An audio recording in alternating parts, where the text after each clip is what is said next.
Hi everyone, मेरा नाम है शुभम। गुड इवनिंग क्लास में आपको स्वागत है। पिछली क्लास में हम लोगों ने राजनीतिक व्यवस्था देखी थी ऋग्वैदिक काल की, है ना। आज की क्लास में हम लोग 10 राज युद्ध के बारे में देखेंगे।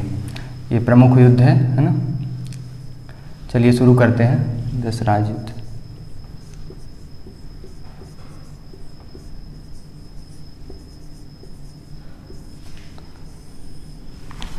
तो 10 राज युद्ध, इसका नाम ऐसा है क्योंकि यहाँ 10 कबीले मिलकर युद्ध संघर्षरत हुए थे, है ना। तो इसलिए इसका नाम 10 राज युद्ध पड़ा। तो ये युद्ध जो था तो वो मुख्य रूप से आर्य कबीले और अनार्य कबीले, है ना। आर्य हम लोग देखे थे कि ये सप्त सैंधव प्रदेश में सबसे पहले आए थे। तो अनार्य कबीले और आर्य कबीले, इनके मध्य युद्ध हुआ, है ना। अनार्य वो हैं जो आर्य नहीं हैं, है ना। इनका एक नाम ये दस्यु भी इनको कहते थे, है ना। दस्यु या दास, ना। और अनार्य कबीलों का एक नाम और है अकर्मण। अकर्मण अकर्मण का मतलब है जो वेदों या कर्मकांडों में विश्वास नहीं करते थे, वो उनको अकर्मण कहा जाता था, है ना। तो ये अनार्य कबीले हैं। तो ये जो युद्ध हुआ 10 राग युद्ध, ये इन दोनों के मध्य, है ना, युद्ध हुआ है। तो चलिए इसको देखते हैं क्या क्या है।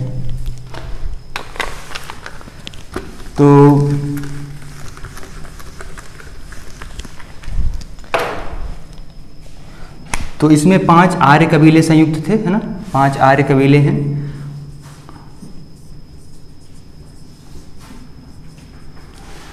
और 5 अनार्य कबीले हैं, है ना।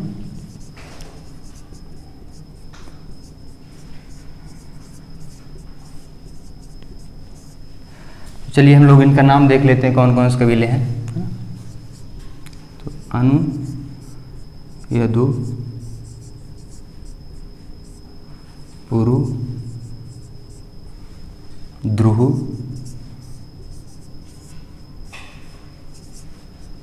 और तुर्बस।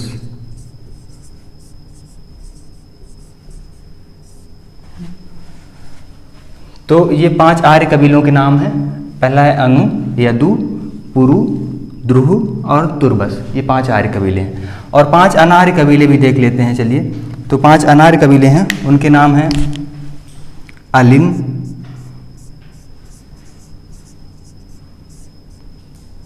शिव, पख्त,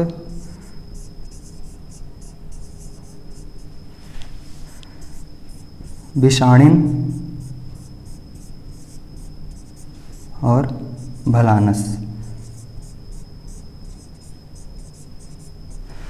तो ये 5 आर्य कबीले हैं और 5 अनार्य कबीले हैं। तो हम लोग इनके नाम हैं अलिन, शिव, पख्त, विषाणिन और भलानस। तो ये जो दोनों 5 आर्य कबीले हैं, ये युद्धरत थे, है ना, संयुक्त रूप से। इसीलिए इसको 10 राग युद्ध बोला जाता है। और इसमें क्या हुआ था, इसके पीछे घटनाक्रम ऐसा है कि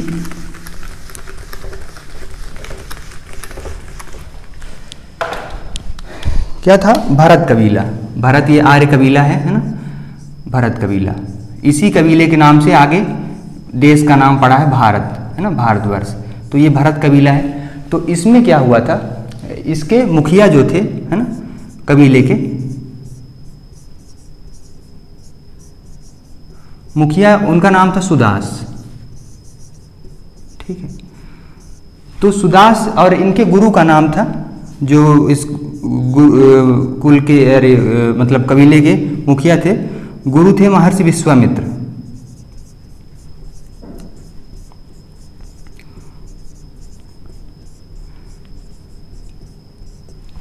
तो भरत कबीला था, इसके मुखिया थे सुदास और गुरु थे विश्वामित्र। तो ऐसा हुआ कि मतभेद हो गया, है ना, आपस में। तो इस वजह से मुखिया जो थे सुदास, उन्होंने गुरु के पद से विश्वामित्र जी को हटा दिया और उनके जगह में गुरु वशिष्ठ को नया गुरु नियुक्त किया, है ना, गुरु वशिष्ठ। तो जब वशिष्ठ जी को नियुक्त कर दिया तो विश्वामित्र जी नाराज हुए और वो क्या हुए, अनार्य कबीलों से जाके मिल गए, है ना। तो अनार्य कबीलों से वो मिले तो यहाँ कबीलों के मध्य संघर्ष हो गया, है ना। तो अनार्य कबीला जो था अनार्य कबीला, उसके जो मुखिया थे उनका नाम था होत्री। तो ये अनार्य कबीला के मुखिया थे। तो हम लोगों ने जाना सुदास जो था मुखिया थे वो क्या आर्य कबीले के थे। तो उनके पहले गुरु विश्वामित्र जी थे, फिर उन्होंने उनको हटाया, उनकी जगह में वशिष्ठ जी को गुरु बनाया।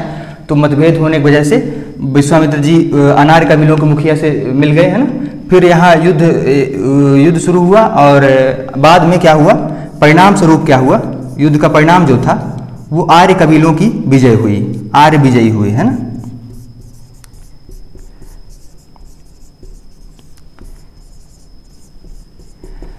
तो हम लोगों ने इसमें देखा कि 10 राग युद्ध क्यों कहा जाता है। 10 कबीलों का यहाँ द्वंद्व था, तो इसलिए 10 राग युद्ध है। और आर्य और अनार्य कबीलों के मध्य युद्ध है ना। इसका ये हम लोगों ने बैकग्राउंड देख लिया क्यों वजह युद्ध हुआ। और इसमें ये परुषणी नदी है ना, परुषणी नदी या इसी को रावी नदी है ना, ये प्राचीन नाम है, ऋग्वैदिक कालीन नाम है।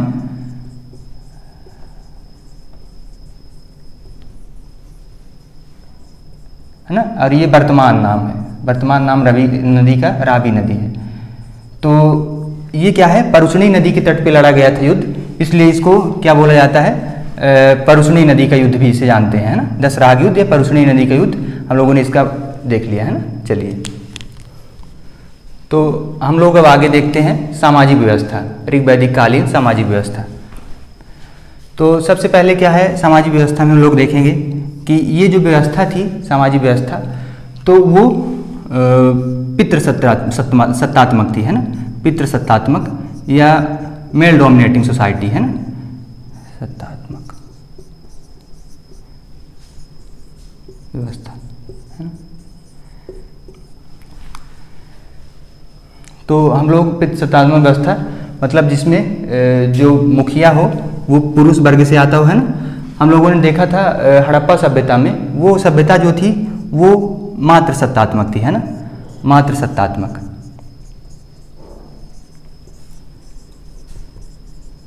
व्यवस्था, है ना। और ये वैदिक कालीन जो व्यवस्था है, सामाजिक व्यवस्था है, वो है पितृसत्तात्मक। तो ये हो गया। और इसमें और चलिए हम लोग देखते हैं क्या है कि इसमें सामाजिक जीवन में हम लोग और देखते हैं वर्णों का उल्लेख, है ना। जो जात व्यवस्था है उसके विषय में देखते हैं क्या है। तो ऋग्वेद में क्या है,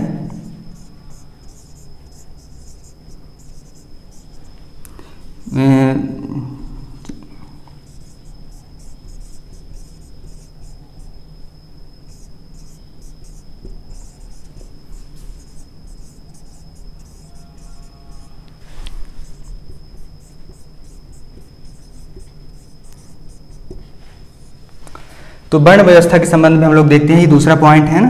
ये पहला पॉइंट हो गया पितृसत्तात्मक व्यवस्था, दूसरा है वर्ण व्यवस्था, है ना। तो वर्ण व्यवस्था के संदर्भ में ऋग्वेद में चतुर्वर्णों, है ना, 4 वर्णों का उल्लेख प्राप्त होता है। तो इसमें क्या है, इसका आधार चलिए ऊपर लिखते हैं इसको।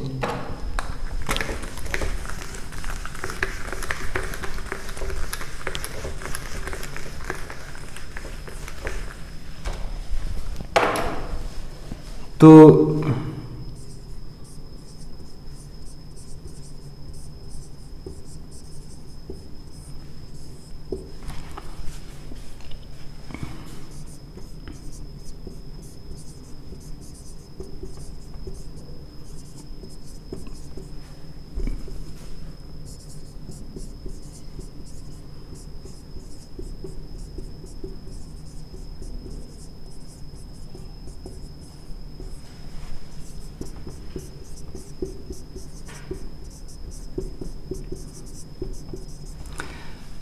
तो ऋग्वेद में चतुर्वर्णों का उल्लेख प्राप्त होता है। लेकिन क्या है, कहीं कहीं इतिहासकारों में मतभेद भी है कि वो मानते हैं कि वर्ण व्यवस्था की कोई व्यवस्था नहीं थी, केवल क्या था, 2 उनको आप वर्ण मानिए, 2 थे, है ना।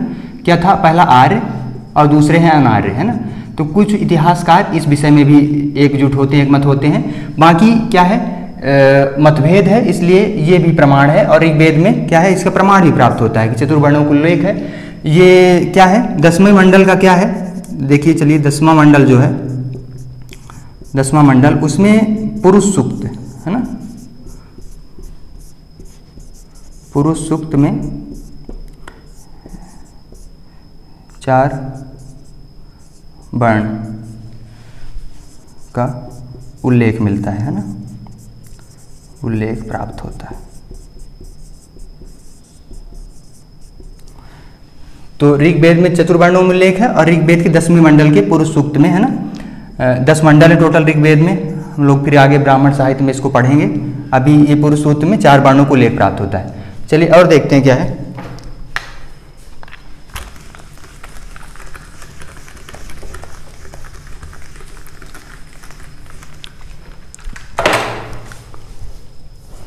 तो जो ये उल्लेख प्राप्त होता है वर्ण व्यवस्था के संबंध में, वो ऐसा है कि जो वर्ण व्यवस्था है वो जन्म से नहीं बल्कि कर्म से है ना निर्धारित होती है।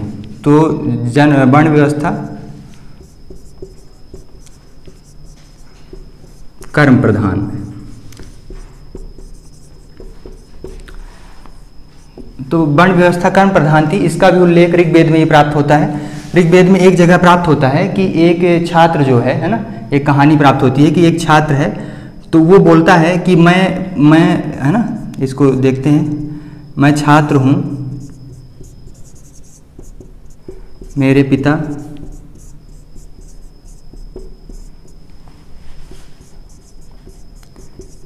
चिकित्सक हैं और माता आटा पीसती हैं।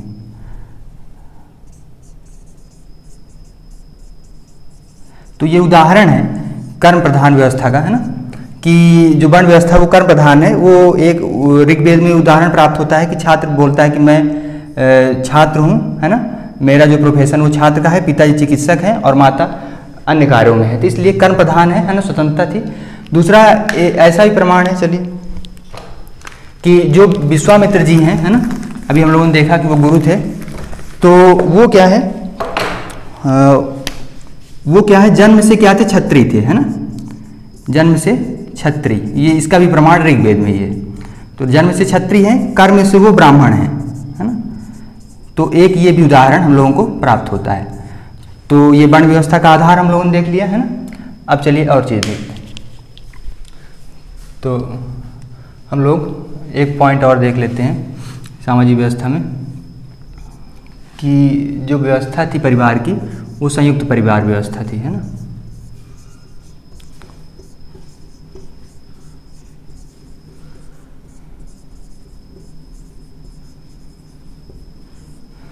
तो संयुक्त परिवार व्यवस्था हम लोग जानते हैं कि एक से ज़्यादा परिवार का एक साथ रहना, है ना, मतलब जो परिवार की यूनिट मानी जाती है माता पिता, है ना, और बच्चे, तो एक से ज़्यादा संयुक्त रूप से रहें तो संयुक्त परिवार व्यवस्था, है ना।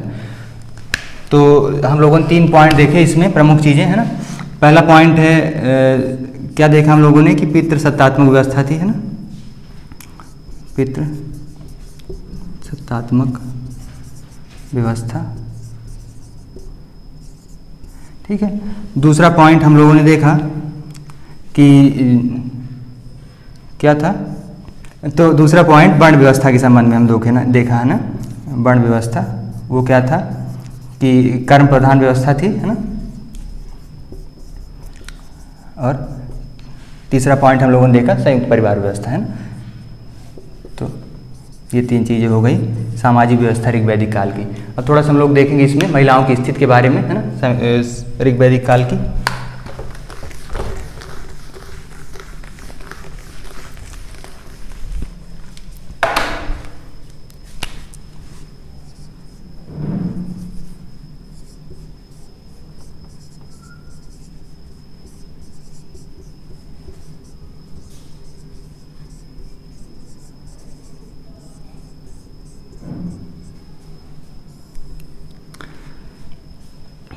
तो जो महिलाओं की स्थिति है तो इसका उल्लेख भी ऋग्वेद से प्राप्त होता है ना। तो शतपथ ब्राह्मण, है ना, शतपथ ब्राह्मण जो है ये क्या है, ब्राह्मण साहित्य है। हम लोग फिर इसको आगे पढ़ेंगे, है ना, वेद और ये आरण्यक उपनिषद सब इसके बारे में देखेंगे। तो इसमें देखेंगे ब्राह्मण साहित्य, ये शतपथ ब्राह्मण जो साहित्य है उसमें प्राप्त होता है कि इनको शतपथ ब्राह्मण में महिलाओं को अर्धांगिनी बोला गया है। महिलाओं को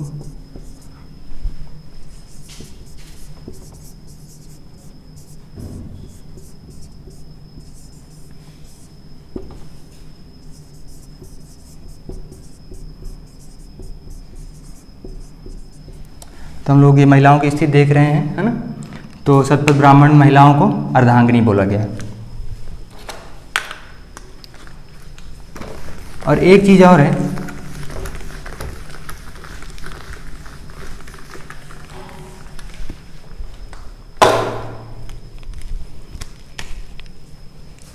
और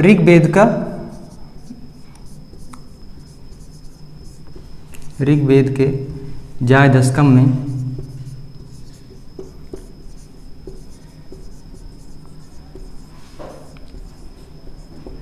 कहा गया है कि महिला ही गृह है ना, कहा गया है।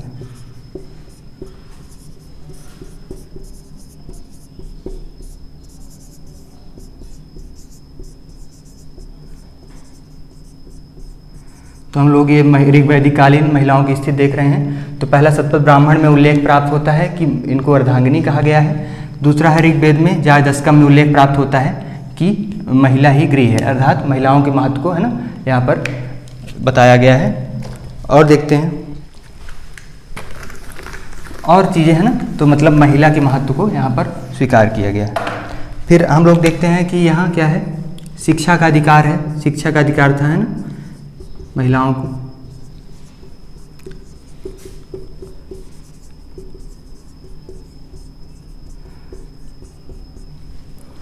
तो पहला पॉइंट ये हो गया। दूसरा है उपनयन का अधिकार था। उपनयन संस्कार, जिसे हम लोग व्रतबंध भी जानते हैं दूसरे नाम से, है ना।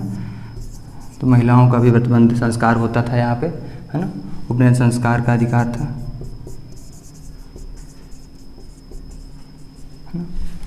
और क्या था, यज्ञ एवं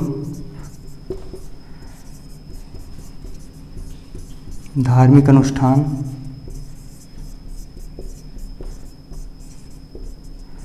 में भाग लेने का अधिकार था, है ना।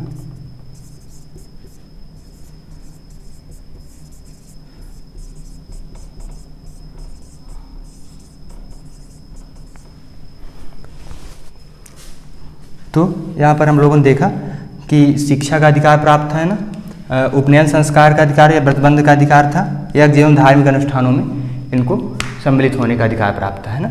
मतलब महिलाओं की स्थिति अच्छी थी, ऐसा मान सकते हैं हम लोग। और यहाँ पर हम लोग एक चीज़ और देखते हैं कि 5 विदुषी महिलाओं का उल्लेख प्राप्त होता है ना। तो उनके हम लोग नाम भी देखेंगे, क्या क्या नाम है।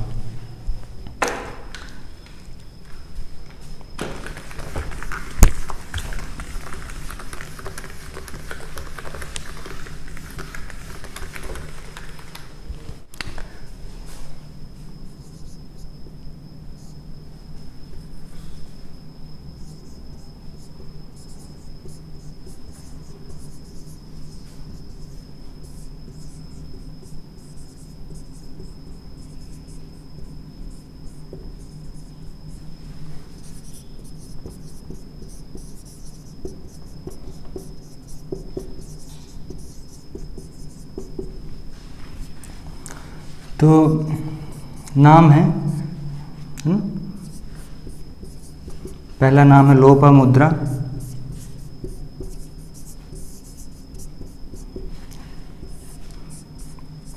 अपाला, घोषा, सिकता और विवरा। तो ये 5 विदुषी महिलाओं का ऋग्वेद में उल्लेख मिलता है। पहला नाम है लोपामुद्रा का, दूसरा पाला, घोषा, सिकता और विवरा, है ना। तो हम लोगों ने देखा कि ऋग्वैदिक कालीन महिलाओं की स्थिति क्या थी, है ना। और इसमें एक चीज़ और है कि जो पर्दा प्रथा है ना, पर्दा प्रथा, उसका उल्लेख नहीं प्राप्त होता है ना ऋग्वेद में।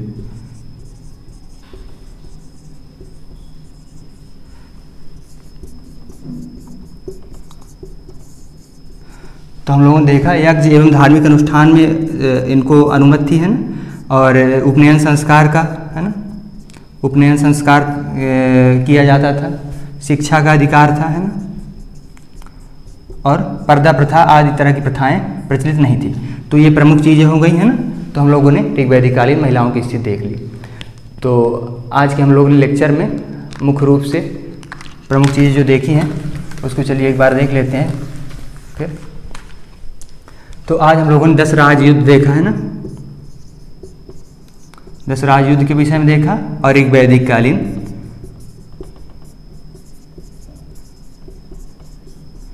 सामाजिक एवं महिलाओं की स्थिति।